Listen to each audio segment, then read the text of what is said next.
Somos Galáctica, radio y TV digital. Galáctica, lo que vos esperabas para acompañar tu vida.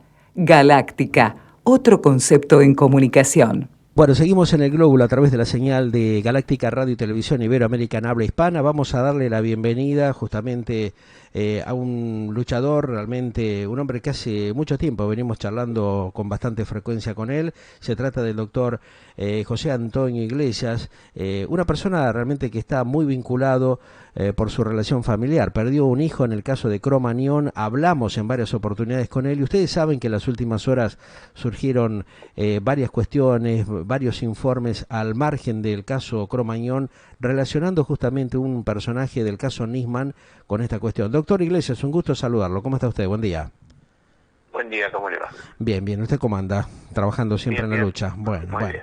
Doctor, seguramente usted ha tomado conocimiento, lamentablemente, de lo acontecido luego de lo que ustedes vivieron en carne propia y que todavía sigue pendiente una respuesta clara de la justicia sobre el caso Cromañón, de algunos dichos que relacionan algunos familiares del caso Cromañón que habrían reconocido a Lago Marcino, que está evidentemente involucrado en el caso de la AMIA, con el fallecimiento del fiscal Nisman, que en algún momento él habría tenido algún tipo de contacto con alguno de ustedes, de los familiares de Cromañón.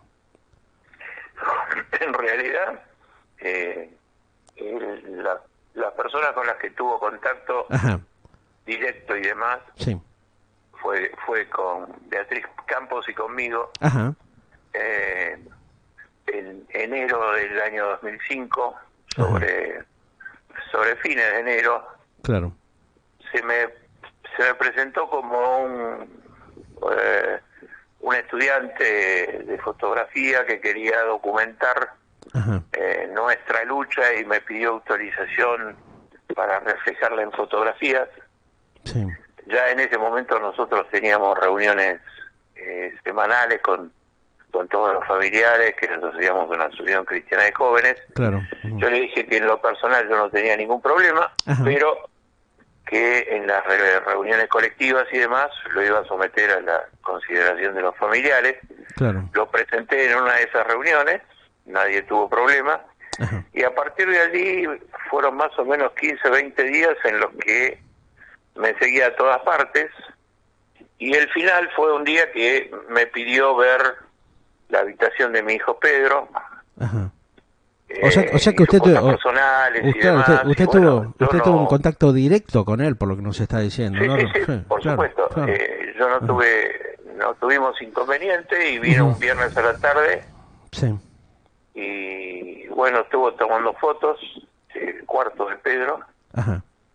Se quedó un rato y después cuando se fue, Beatriz Campos, que en ese entonces era mi pareja y que es una gran amiga, pero bueno, era mi pareja y además juntos hicimos la parte jurídica. Claro. Ella me dice, porque ella era fotógrafa, dice, este es un chanta porque sacó fotos con la luz que había ahí arriba y necesitaba filtro y no sacó ninguna foto.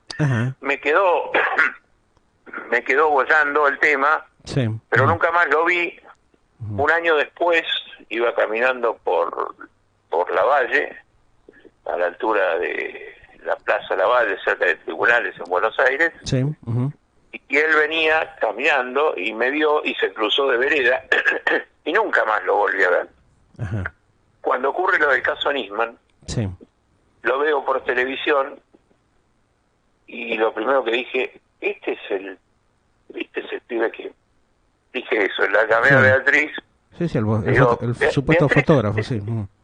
Y me dice, sí, es él. Qué bárbaro. Y efectivamente era él, al punto tal de que llamamos a la fiscalía de la fiscal del caso Nisman.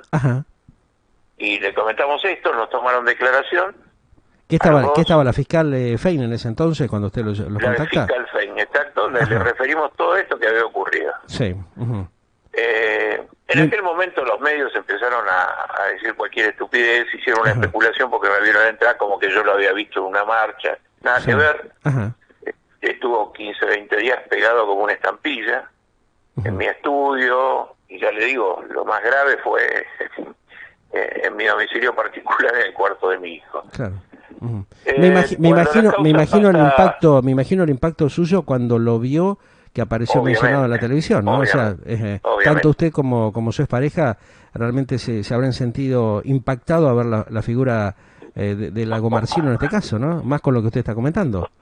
Por eso inmediatamente llamamos a la fiscalía, porque ahí me cayó la ficha de que era un servicio, un servicio pedorro o lo que fuera, pero era un servicio. Claro. Y después cuando la causa pasó a la justicia federal, me llamaron a la causa actualmente, hace un año y medio, qué sé yo.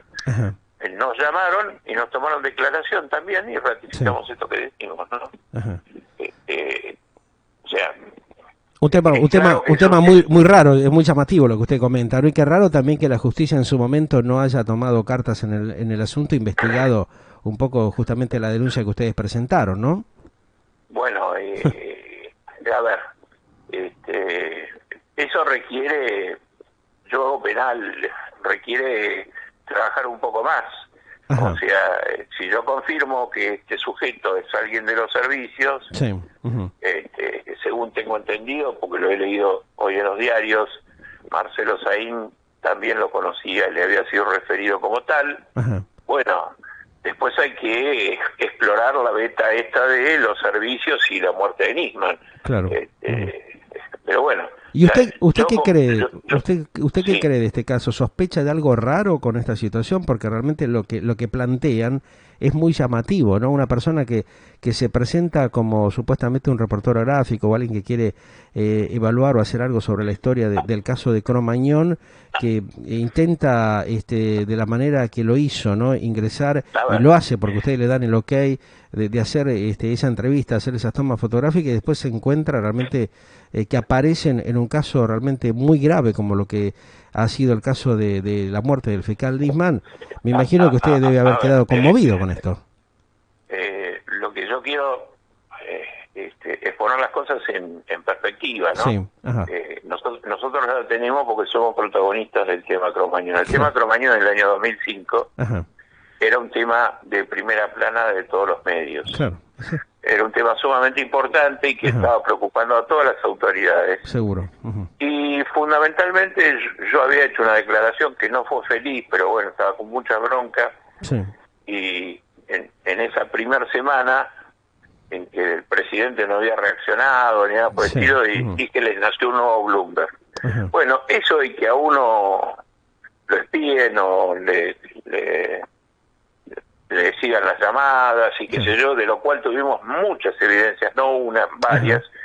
Después a la larga lo vimos que no, en perspectiva, que nos pasó varias veces. Entonces hoy en perspectiva no era extraño que me mandaran un servicio seguramente informal para seguirme, para ver frente a qué se encontraban, ¿no? Para evaluar el adversario. ¿Cómo se movían ustedes? ¿Cómo se movían ustedes? ¿Qué es lo que estaban haciendo? O sea, ¿cuál era la actitud que tenían? Tal cual. ¿Qué es lo que hacen? ¿Qué es lo que vienen haciendo hace muchos años? No solamente con víctimas de casos, sino inclusive con algunos comunicadores sociales que nos infiltran, a veces supuestos colaboradores que se están trabajando con nosotros, y nosotros no tenemos idea hasta que, bueno, empezamos con sospechas de qué está haciendo este fulano o esta fulana con ciertas cosas que hacen, ¿no? Me imagino que eso habría sido también para usted muy impactante, ¿no? Decir, bueno, la pucha, mirá dónde estamos, ¿no? Nosotros lo hemos padecido no solo con este caso, que yo en aquel momento, fruto de me acababa de pasar y todavía no estaba curtido, quedó en el olvido. Es un tema tremendo lo que ustedes tuvieron que padecer, y realmente todas las idas y vueltas que les dieron como para avanzar con una causa que parece todavía que sigue ahí en veremos, ¿no? A ver, también pongamos en perspectiva otra cosa. Cromañón en ese momento puso en cuestión a las figuras máximas de la política argentina, porque Aníbal Ibarra, que era nuestro objetivo, era el cuñado del jefe de gabinete, nuestro actual presidente. Y además, Aníbal Ibarra era, antes de Cromañón, el Delfín, el candidato futuro a ser vicepresidente de Kirchner en su reelección. Ajá. Esa era la posibilidad. O sea, nosotros estábamos tocando la punta del poder. Claro, sí. Entonces, y encima, Cromañón fue algo que nació en la calle y peleó en la calle contra todos los poderes. Entonces generó una efervescencia que es natural que los servicios le pusieran el ojo. Claro, sí, tenía que trabajar y ver a ver cómo se podía meter como para recabar toda la información que pueda. Yo ¿no? eso ahora lo veo en perspectiva. En aquel momento lo padecí como víctima y no me advertí, no lo noté. No se dio cuenta, lógico, usted estaba preocupado por otros temas, realmente estaba choqueado por lo que había vivido y el sufrimiento que uno tiene en ese momento que es tremendo y que nunca termina, ¿no? Porque esas cosas permanecen. Yo creía un chico que aparece que era joven, pero bueno, cuando lo vi con esta historia tan peregrina de la calibre 22 y qué sé yo, lo vi ahí y dije, pero si este es el mismo tipo que... Y bueno. ¿Y usted fue convocado en algún momento o su pareja como para hacer algún tipo de declaración? ¿Lo convocaron desde la justicia? Ya le digo, declaramos. Declararon y quedó el tema. Por iniciativa nuestra en la Fiscalía de FEI. Sí. Y luego, cuando pasó a Federal, el fiscal instructor nos citó como testigos. Y cada uno dimos nuestra declaración. O sea, fuimos interrogados nuevamente hace un año. Claro. Y además, en la resolución de procesamiento de Lago Marcino, incluso se referencia a nuestro testimonio. Claro. ¿Y usted cómo lo ve? ¿Qué sospecha de esto? Como que le estuvieron haciendo, digamos, algún tipo, por lo que me acaba de comentar, de investigación para ver un poco cómo, bien usted lo planteaba, cómo se estaban moviendo en el caso de Cromañón puntualmente, o esto tenía otro tipo de aristas? No. Nosotros éramos un engendro que emergió en la política en ese momento. Y bueno, seguramente querían saber si teníamos algún flanco, qué hacíamos, y bueno, nos mandaron servicios. Nos mandaron de eso, nos chuparon los teléfonos, eso también, nos chuparon los teléfonos. Sí, yo recuerdo que usted me había comentado en algún momento que lo entrevisté hace un par de años atrás en otra estación de comunicación internacional, que nos había comentado ese tema, justamente, que estaban preocupados y enojados por eso, con justa razón. ¿no? No hay que asombrarse, este era un procedimiento habitual en todo aquel que emergiera en el medio político con alguna capacidad de generar alguna situación. Eso era habitual. Claro. Sería raro que no lo hubieran hecho, no lo hicieron. Claro, le hago una pregunta. ¿Ustedes, usted o alguno otro de los integrantes, pudieron en algún momento llegar a hablar con el fallecido empresario Chaván? ¿Pudieron tener algún contacto con él? ¿Con Chaván? Sí. Y yo en el juicio oral lo veía todos los días. Pero por eso, al margen de eso de verlo, ¿pudieron tener alguna charla? ¿Él les dijo algo? Nada. No, porque... la única persona de los acusados que tuvo la dignidad de acercarse y pedir disculpas fue el segundo de Chaván, que se acercó un día en el medio del juicio oral y me dijo: mis respetos y lo siento mucho, les pido mis disculpas, pero el resto no. Yo no iba a tomar la iniciativa de hablar con Chaván. Yo en el juicio oral perseguía la condena y de todos a los que acusé, pero no tener una conversación. El exintendente capitalino tampoco nunca tuvo ningún diálogo con ustedes. ¿Aníbal Ibarra? Exacto. No. Ni Aníbal Ibarra ni su hermana, que hizo una campaña mediática contra mía y demás. Piense usted, la gente se olvida, pero... Por eso está bueno recordar estas cosas, ¿no? O sea, tener memoria, que es lo que le falta a la gran mayoría de los argentinos, ¿no? Lo falta de memoria que somos, por eso nos pasan las cosas que nos suceden, ¿no? Por eso se repiten. Piense que en el medio de toda esa pelea por el juicio político y demás, no tuvieron ningún escrúpulo de decir que mi hijo había tirado la bengala, hicieron una operación de ese tipo, que cayó en el proceso penal y se cayó, o sea, fui objeto de todo tipo de cosas, ¿no? porque bueno, una guerra política, evidentemente, en la que nosotros estábamos metidos, simplemente como víctimas que queríamos justicia de todo tipo, no solo judicial, ¿no? Claro. Usted tuvo un pequeño paso dentro del mundo de la política. En esos momentos, ¿pudo establecer algún diálogo que le haya aclarado este tipo de situaciones, que le haya permitido conocer o tener mayor data, como para clarificar el drama vivido en el caso Cromañón, y relacionarlo, por ejemplo, con casos como el de Nisman o otros tantos que vive la Argentina con relación a hechos de corrupción y de violencia tan tremenda como la que sufre la Argentina hace tantos años? Mire, lo que yo le puedo decir, nosotros hemos tenido una experiencia muy intensa durante varios años, porque nuestra militancia intensa fue del 2005 al 2009, sí.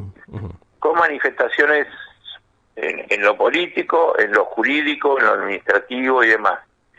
Y ahí, la verdad, ingresamos al mundo de todos los personajes políticos que se le ocurran, todos hemos tenido algún tipo de relación, enfrentados o no. Sí. Así que tenemos puedo hablar 2 horas sobre me imagino.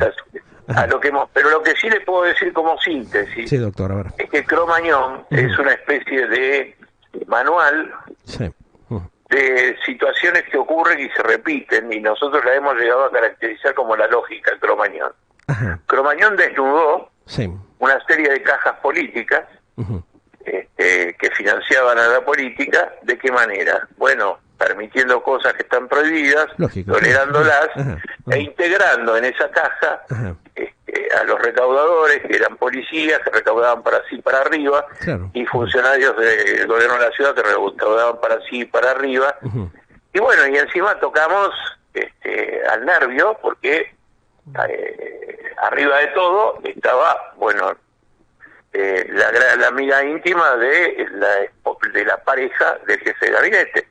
Y bueno, entonces esa lógica, y es la misma de 11, de la tragedia de 11. Claro, sí, son hechos que se repiten, ¿no? Están todos y si usted quiere con la misma lógica corrupción, que puede explicar el hundimiento del submarino Ara San Juan. Claro, bueno, yo justamente le estaba por decir eso, o el caso de Bloomberg, ¿no? Fíjese cómo son cuestiones que se inflan y que después terminan desinflándolas o desarmándolas a propósito, ¿no? O sea, inclusive... Y por eso siempre, después de esos hechos, hay una reacción popular, mayor o menor, que trata de romper las protecciones de impunidad que se construyen, ¿no?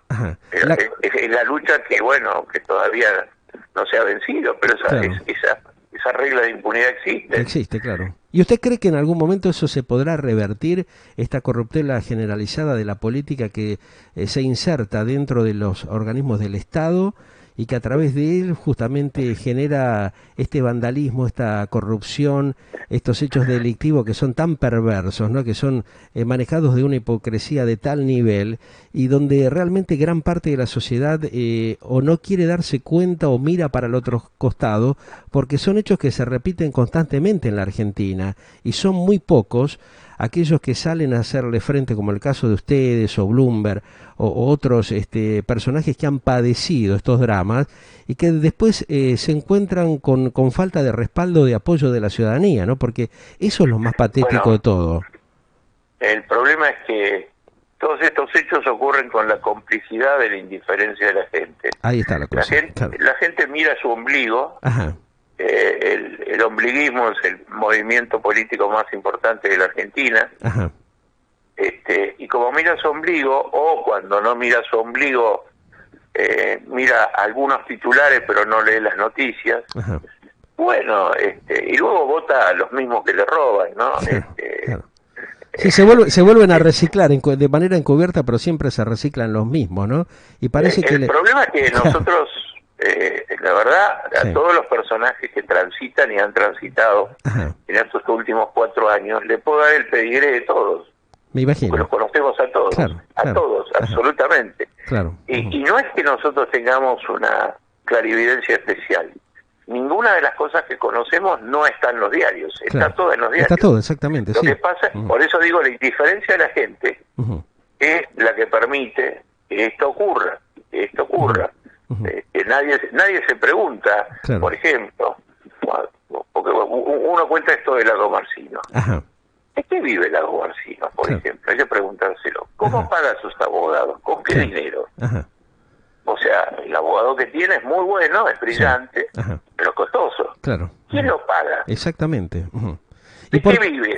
Todos estos años se imagina que el Lago Marcino no habrá tenido muchas fuentes de trabajo. No es alguien que alguien vaya a contratar. Claro. ¿Quién lo banca? Además, ¿no? ¿De dónde sale el sustento? Claro.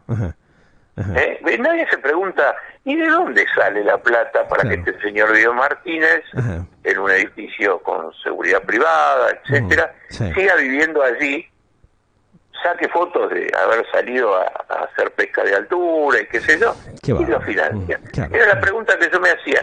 ¿Quién le pagaba los honorarios a los abogados de Chavar? Que son carísimos.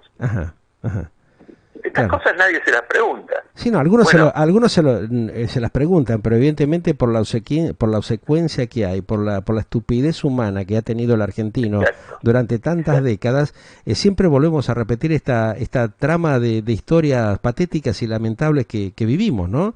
En la cual realmente hay un gran padecimiento de muchas personas, como el caso suyo, o de cientos de miles de víctimas que no encuentran respuestas, cuando las respuestas están frente a nosotros, ¿no? No, fíjese que el nivel de, no sé cómo calificarlo, ¿no? Pero el nivel de banalidad y superficialidad que nos afecta es tan grave que volvemos a hablar de Nisman porque apareció un documental de Netflix. Claro. Sí, ahí está demostrada la perversidad argentina, ¿no? De la sociedad argentina, la incoherencia que tiene el argentino de no permitirse justamente tener un mínimo de raciocinio y decir, bueno, pero ¿cómo estas cosas están pasando cuando nosotros sabemos que la vivimos en carne propia y estamos mirando para otro costado, ¿no? O sea, volvemos a reciclar a los mismos personajes corruptos, patéticos, que hemos tenido durante décadas, ¿no? ¿Qué tema este? La verdad que es muy lamentable, ¿no? Porque yo a veces me pongo a analizar estas cosas pensando en voz alta, ¿no? Y con el respeto que usted se merece, y digo, la pucha, podemos ser tan boludos de seguir siempre creyéndonos y ser engañados, que nos sigan vendiendo espejitos de colores como lo hace esta clase política perversa que se recicla constantemente, ¿no?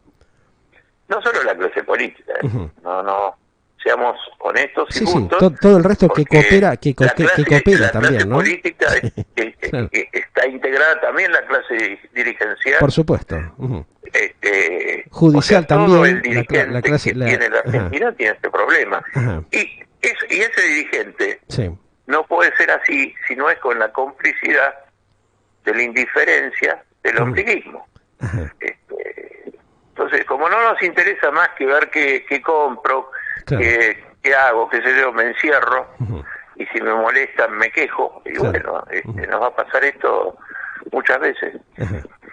Es muy lamentable, realmente es muy triste y lamentable que esta sociedad esté tan adormecida y que se maneje con tanta hipocresía, preservando justamente sus quintitas o sus beneficios propios y no mirando lo que le pasa al lado, ¿no? Porque eso demuestra la falta de educación, la falta de carencia de humanidad, que muchas veces escuchamos decir, no, que los argentinos son humanos, son solidarios, pero este tipo de cosas que vivimos hace décadas demuestra que somos todo lo contrario, que somos una vergüenza para nosotros mismos, ¿no? Encontrarnos en situaciones como esta y sabiendo que familias como la suya y otras cientos de miles pasan y atraviesan situaciones que están justamente melladas, rodeadas de hechos de corrupción gravísimas y que nadie quiera ponerle freno ni límite a estas cosas, ¿no? Qué tremendo que es esto, ¿eh? Y bueno, mire, no en balde, y me parece que hay que mirarlo más allá de cualquier posición, ¿no? Por ejemplo, el movimiento de las madres de desaparecidos tuvo que luchar durante años y décadas contra la propia sociedad. Claro. Y lo pongo como ejemplo de eso nada más, ¿no? Quien quiere reivindicar algo que necesita justicia, a veces tiene que luchar con la propia sociedad.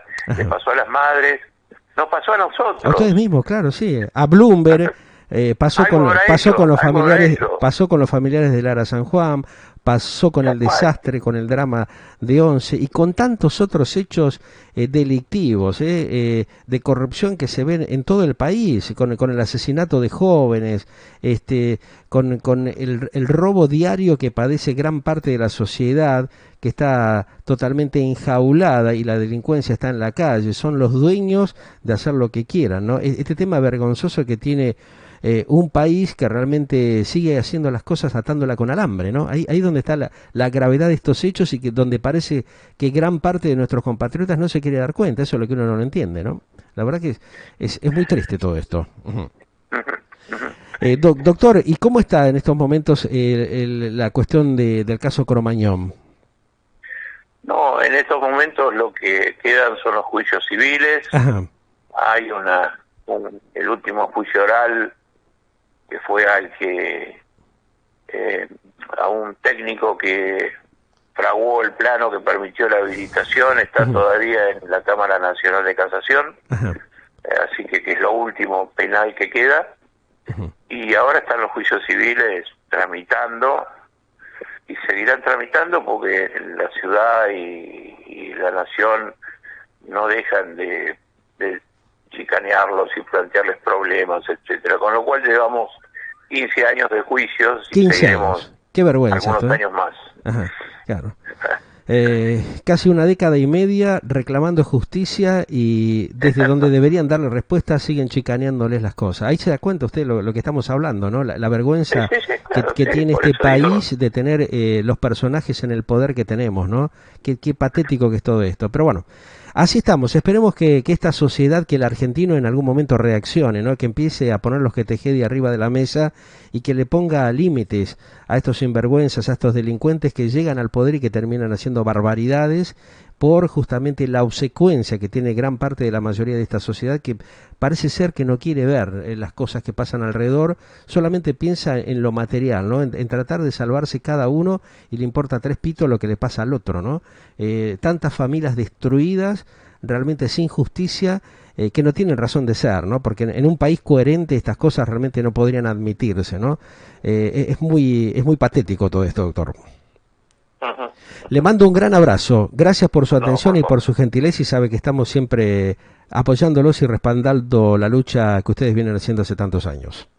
Bueno, muchas gracias. Muchas gracias, doctor, a usted. Bueno, así charlábamos con el doctor José Antonio Iglesias, papá de una de las víctimas del caso Cromañón, ¿no? Y justamente relacionando esta charla que manteníamos con él con Lago Marcino, ¿no? Una de las personas que está involucrado en el caso de la AMIA. Fíjese ustedes, oyentes y televidentes locales e internacionales, la trama, ¿no? Lo que va aconteciendo en una Argentina mellada por la corrupción, donde se reciclan siempre los mismos personajes, ¿no? Lamentablemente siempre tenemos que volver a estos temas, ¿no? Qué bueno estaría de que la sociedad argentina despierte, se dé cuenta de una buena vez por todas de toda esta falsedad, esta hipocresía generalizada que vivimos hace tantos años. Somos Galáctica, radio y TV digital. Galáctica, lo que vos esperabas para acompañar tu vida. Galáctica, otro concepto en comunicación.